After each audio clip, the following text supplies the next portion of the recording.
आपका हमारे YouTube channel आदर्श online पे। और आपके लिए बहुत ही बड़ी खुशखबरी है, हमारे सामने अभी हम देख पा रहे हैं सामयिक मूल्यांकन कसौटी जो सितंबर 2020 में ली जानी थी, उसका क्वेश्चन पेपर ये आपके सामने है। कक्षा 8 के लिए है और ये दोनों स्ट्रीम के लिए यानी इंग्लिश मीडियम और गुजराती मीडियम दोनों के लिए ही ये थर्ड लैंग्वेज है। आपको दोनों का क्वेश्चन पेपर सेम रहेगा। आप इस क्वेश्चन पेपर को सबसे पहले देख ले। आपके पास ये क्वेश्चन पेपर स्कूल के थ्रू आ ही गया होगा, और अगर आपके पास नहीं आया है तो डिस्क्रिप्शन में मैं इसका लिंक रख दूंगा। आप देख सकते हैं पहले क्वेश्चन में हमको पूछा गया है निम्नलिखित शब्दों का विरुद्धार्थी शब्द लिखिए और उनका वाक्य में प्रयोग कीजिए। ठीक है, ये आप प्रश्न एक देख पा रहे हैं यहाँ पर, और इसका वेटेज जो है 5 मार्क्स है।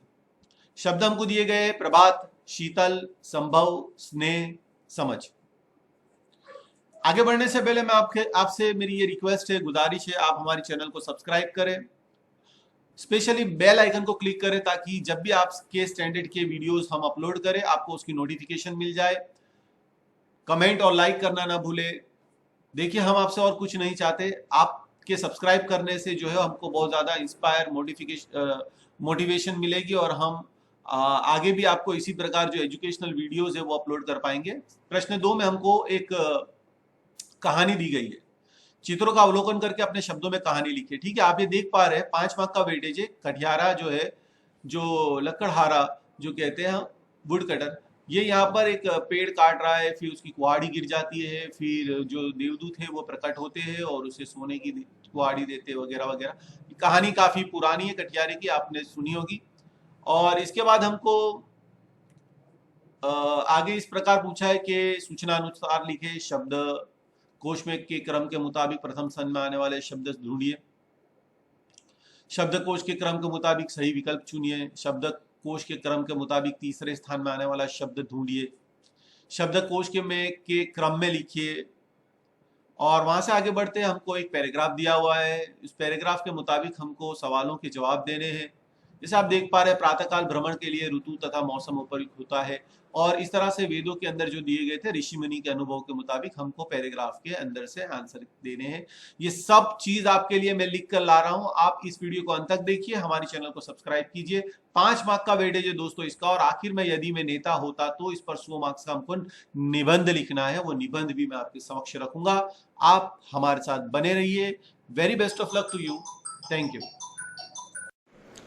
तो चलिए दोस्तों, आपने क्वेश्चन पेपर तो देख ही लिया होगा। स्टैंडर्ड 8 हिंदी का हम पेपर देखने वाले हैं जो सेकंड लैंग्वेज है, इसलिए ये वीडियो गुजराती मीडियम और इंग्लिश मीडियम दोनों के विद्यार्थियों के लिए अति महत्वपूर्ण है। आपको क्वेश्चन पेपर मिल गया होगा, ये क्वेश्चन पेपर भी आपको इसके दर्शन करा दूं। सामयिक मूल्यांकन कसौटी, और इस प्रकार ये क्वेश्चन पेपर आपको मैंने पहले बता दिया है। ठीक है, ये क्वेश्चन पेपर है आपका। अब इसका सोल्यूशन देख लेते हैं। जैसे कि हमको पहले प्रश्न में यूं पूछा गया है, नीचे दिए गए शब्दों का विरुद्धार्थी शब्द देकर वाक्य में उसको वाक्य में प्रयोग करें। ठीक है, हमको शब्द दिए गए थे और जो शब्द का विरुद्धार्थी शब्द था उसको वाक्य में प्रयोग करना था। जैसे पहला हमको दिया था प्रभात, और प्रभात का विरुद्धार्थी शब्द हमने लिया सांझ, संध्या ले लेंगे, संध्या। और इसका हम वाक्य बनाएंगे, संध्या समय पंखी अपने घोंसले में लौटते हैं। संध्या समय पंखी अपने घोंसले में लौटते हैं। दूसरा वर्ड हमको दिया गया है यहां पर शीतल, शीतल यानी ठंडा, उसका विरुद्धार्थी शब्द हो जाएगा गर्म। तो इसके लिए हमने सेंटेंस बनाया, हमें गर्म पानी से नहाना चाहिए। थर्ड सेंटेंस हमको दिया संभव, संभव का विरुद्धार्थी शब्द क्या ले लेंगे, हाँ असंभव। और असंभव के लिए हमने क्या कहा, वाक्य बनाया है सूर्य पश्चिम से निकले, ये असंभव है। इसी तरह से स्नेह, तो स्नेह का हम ले लेंगे द्वेष, द्वेष एक बुरी आदत है। समझ का विरुद्धार्थी शब्द ले लिया ना समझ, और ना समझ के लिए हम सेंटेंस बनाएंगे बच्चे ना समझ होते हैं। तो ये आज आपने 5 सेंटेंसेस तो देख लिए। इसके बाद हमको एक कहानी दी गई है, इस कहानी का चित्र मैं आपको पहले बता दूं। तो आपको नजर आ रही है, यहां पर एक कहानी दी गई है। चित्र अवलोकन करके निम्नलिखित कहानी को आपको लिखना है आपके शब्दों में। ठीक है, ये कहानी मैं बिल्कुल पीडीएफ फॉर्मेट में आपको बता रहा हूं, बड़ा मजा आएगा। ये कहानी को आप देख लीजिए। तो चलिए इस कहानी को हम पढ़ लेते हैं। एक लकड़हारा था। एक दिन वो मजे मजे से जंगल की ओर लकड़ियां काटने के लिए जा रहा था। और जाते जाते वह नदी को पार कर रहा था, तभी उसका पैर नदी पर बने पुल में फंसा और वह गिर गया। उसके हाथ से कुल्हाड़ी पानी में गिर गई। वो बहुत जोर जोर से रोने लगा, क्योंकि वह गरीब व्यक्ति था, उसके पास पैसा नहीं था, वह नई कुल्हाड़ी खरीद सके। वह दुखी होकर पुल के एक कोने में बैठ गया और बैठकर रो रहा था। तभी अचानक वहां जल देवी प्रकट हुई और उसने पूछा कि क्या बात है, तुम इतने उदास क्यों हो? लकड़हारा ने उत्तर दिया कि मैं इस पुल को पार कर रहा था, या आप ये भी लिख सकते हैं कि मैं इस पेड़ को काट रहा था। तब अचानक मेरा पैर फिसल गया और मेरे हाथ से कुल्हाड़ी गिर गई नदी में। तो जब जल देवी ने, तो हम यहां पर जल देव लिख सकते हैं, चित्र में आपको देवी नहीं दी है। तुम यही ठहरो, मैं तुम्हारी कुल्हाड़ी लेकर आती हूं। और वो जल देवी नदी में गई और नदी से एक सोने की कुल्हाड़ी लेकर आई। लकड़हारे को देने लगी। लकड़हारे ने वो कुल्हाड़ी नहीं ली और कहने लगा कि माता, यह कुल्हाड़ी मेरी नहीं है, मुझे मेरी चाहिए। फिर जल देवी वापस गई और नदी में से चांदी की कुल्हाड़ी लेकर आई। लकड़हारे ने को देने लगी। फिर से लकड़हारे ने मना कर दिया, कुल्हाड़ी, ये कुल्हाड़ी भी मेरी नहीं है। आप देख पा रहे हो। फिर से जल देवी वापस नदी में गई और नदी से उसकी लोहे की कुल्हाड़ी लेकर आई और उसको देने लगी। लकड़हारे ने खुशी खुशी से अपनी कुल्हाड़ी ले ली। इस ईमानदारी से जल देवी बहुत प्रसन्न हुई और लकड़हारे को चांदी और सोने की कुल्हाड़ी भी दे दी। तो इस प्रकार उसे तीनों प्रकार की कुल्हाड़ियां मिल गई। और लकड़हारे ने तीनों कुल्हाड़ियां लेकर घर आया और उसकी धर्मपत्नी को यह पूरी बात बताई। इससे दोनों पति पत्नी बहुत खुश हुए और फिर से लकड़हारे ने पहले की तरह रोजाना जंगल में जाना, लकड़ियां काट कर लाता और बाजार में बेचता और पैसा आता, उससे अपना घर बार चलाता था। मोरल स्टोरी का मोरल हम ये लिख सकते हैं, हमें इस कहानी से यही शिक्षा मिलती है कि हमें ईमानदारी व दयालु व्यक्ति बनना चाहिए, ईमानदारी से हमें चलना चाहिए। चलिए प्रश्न 3 को हम सॉल्व करते हैं। सूचना अनुसार आंसर लिखिए। पहले हमको दिया है कि शब्द क्रम के मुताबिक प्रथम स्थान में आने वाला शब्द लिखिए। तो हम स, श्रु, श्रु और शाह है, तो हम स में आधा स्वर वाला शब्द लिख लेंगे, ये वाला। आगे बढ़ते, इसमें दिया शब्द क्रम के मुताबिक सही विकल्प चुनिए। हमको यहाँ पर 4 ऑप्शन दिए थे, तो हम इसके अंदर धरा, धन और क्षमा ले लेंगे। अदर तो मुझे कुछ समझ में ही नहीं आ रहा है कौन सा हो सकता है।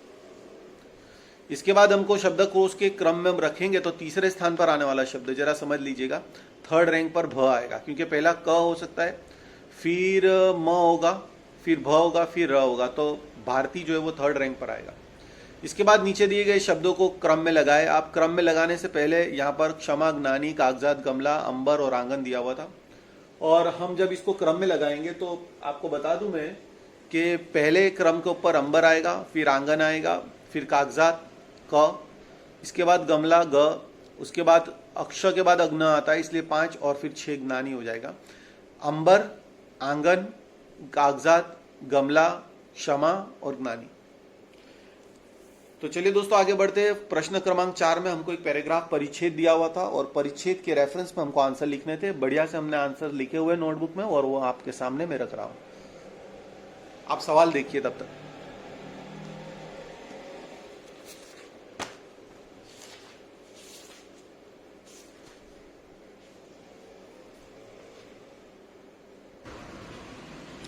तो दोस्तों पहला सवाल ये था कि सुबह ऋषिमुनि स्नान करने के लिए नदी तक पैदल चलकर क्यों जाते थे।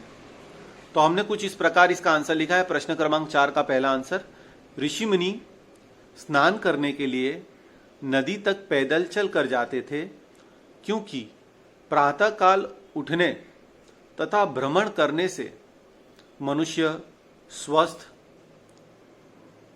बलवान तथा बुद्धिमान बनता है। वापस ये आंसर देख लीजिए। ऋषिमुनि स्नान करने के लिए नदी तक पैदल चलकर जाते थे क्योंकि प्रातःकाल उठने यानी जल्दी उठने तथा भ्रमण करने से मनुष्य स्वस्थ, बलवान तथा बुद्धिमान बनता है। इसके बाद वाले क्वेश्चन में हमको पूछा सुबह शब्द का पर्यायवाची शब्द दीजिए। तो सुबह शब्द का पर्यायवाची यानी सेम मीनिंग वाला वर्ड हो जाएगा प्रातःकाल, जो इस पैराग्राफ में हम परिच्छेद में दिया हुआ है। नेक्स्ट क्वेश्चन में हमको पूछा अल्पायु का विरुद्धार्थी शब्द लिखिए। तो अल्पायु का विरुद्धार्थी शब्द दीर्घायु हो जाएगा। क्या हो जाएगा? दीर्घायु। अल्प यानी कम आयु, छोटी आयु, अल्पायु और दीर्घायु यानी लंबे समय तक जीने वाला। हमारे अभ्यास के लिए कौन सा समय अधिक अच्छा है? जवाब लिखेंगे हमारे अभ्यास के लिए, क्वेश्चन नंबर 4 में हम लिखेंगे हमारे अभ्यास के लिए प्रातः काल का समय अधिक अच्छा है। हमारे अभ्यास के लिए प्रातः काल का समय अधिक अच्छा है। और हमको पैराग्राफ का हेडिंग भी पूछा है तो हम लिख लेंगे स्वास्थ्य का रहस्य, स्वास्थ्य का रहस्य। तो चलिए बच्चों, अब हम लास्ट क्वेश्चन पर आ जाते हैं और इस बार हमारा जो प्रश्न है वो है निबंध के तौर पर 100 शब्दों में हमको निबंध लिखना है और जिसका टाइटल है अगर मैं नेता होता तो हम इसमें इस प्रकार लिखेंगे अगर मैं नेता होता तो क्या क्या करता।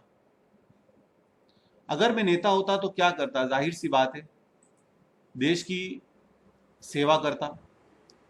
सबसे पहले तो मैं कुर्सी पर बैठकर इतराता, फिर कुछ कर्मचारियों को 2-4 ऑर्डर सुनाता,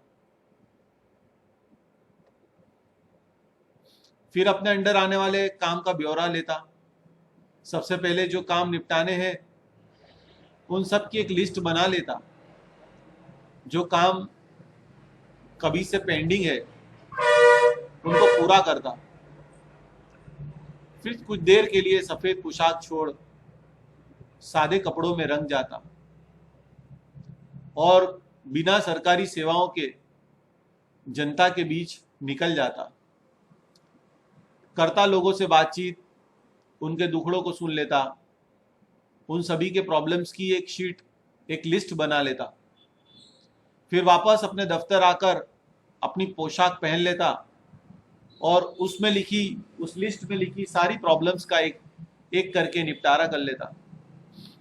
अपनी पार्टी के लोगों की तोंदे पतली करवा देता, एक हफ्ते की छुट्टी दे योगा सबको सिखा देता। अपनी पार्टी के खर्चे को बिल्कुल ही कम कर देता, भाषण रैली पे खर्च ना हो ऐसा कानून बनवा देता। भोग विलासिता अफसरों की औकात याद दिलाने के लिए और उन पूछ हिलाते कुत्तों की बोटी बोटी नुचवा लेते। शायद हम सब करने से मुझको मार दिया जाता पर मैं करोड़ों की प्रेरणा बनता और मुझको शहीद कहा जाता। तो इस प्रकार हम इसके 100 शब्द जो है वो कंप्लीट कर लेंगे।